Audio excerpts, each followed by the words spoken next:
You know, they call it the silent killer, and for a really good reason. It's this thing that can sneak up on you for years without making a single peep. But what if there were telltale signs? What if you could actually feel it coming? Okay, let's get into it. So let's just ask the big question right up front.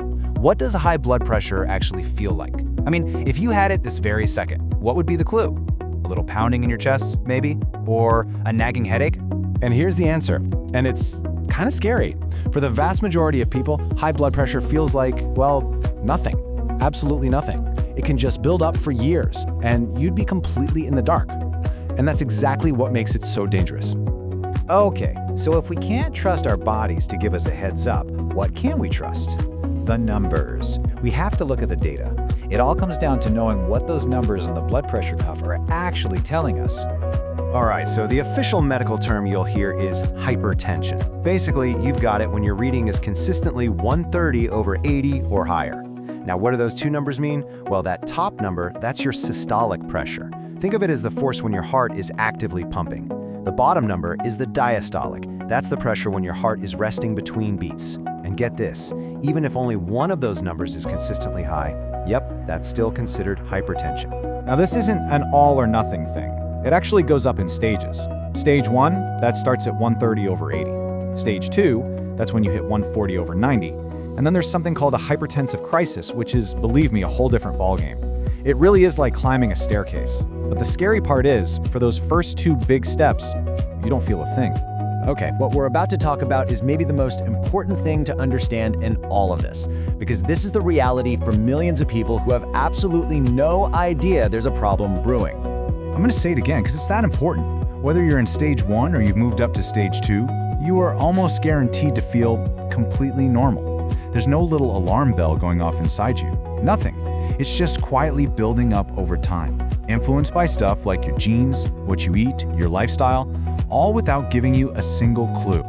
Right about now, you're probably thinking, wait a minute, what about getting a red face, or those little blood spots in your eyes, or feeling dizzy? And yeah, that's a super common myth. Here's the deal. Those things can happen to people who also have high blood pressure, but they aren't caused by it. They're just indirectly related. So you absolutely cannot count on them as a warning sign.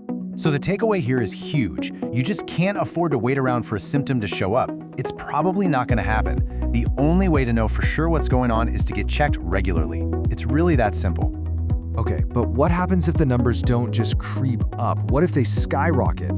This is when the silence finally breaks, and when it does, it's a full-blown medical emergency. We're talking about a reading over 180/120. This isn't just high anymore. This is what's called a hypertensive crisis. And at this point, your body just can't handle it, and it finally starts screaming for help. This is a 5-alarm fire. And the signs come on fast. First up, a severe headache. We're not talking about your everyday stress headache. This is a sudden, crushing pain that just hits you like a ton of bricks.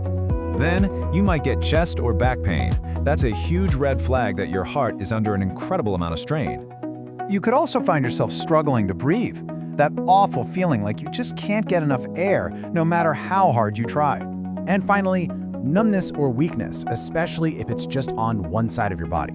That's a terrifying sign of what might be happening inside your brain. Because let's be crystal clear about what's on the line. A hypertensive crisis can cause serious, life-threatening damage right then and there. We're talking about a stroke, a heart attack, or your kidneys just failing. Okay, deep breath. I know that was intense. So let's slow down and talk about what you can actually do with this information. Because knowing this stuff is one thing, but knowing your action plan, that's everything. All right, here's your emergency playbook. It's super important to get this right. If you see a reading over 180/120 and you're feeling any of those symptoms, the chest pain, the numbness, anything, do not hesitate. Call 911 immediately. Now, what if you get that same crazy high reading, but you feel totally fine? The protocol is different. Wait 5 minutes, test it one more time, and then call your doctor right away for instructions. So for the long haul, the game plan is really simple. Just 3 steps. 1, get checked. Go to a professional and find out your numbers. 2, if you do have high blood pressure, think about getting a home monitor. And 3, the most important one, work with your doctor. They're your partner in getting those numbers down and keeping your risk low.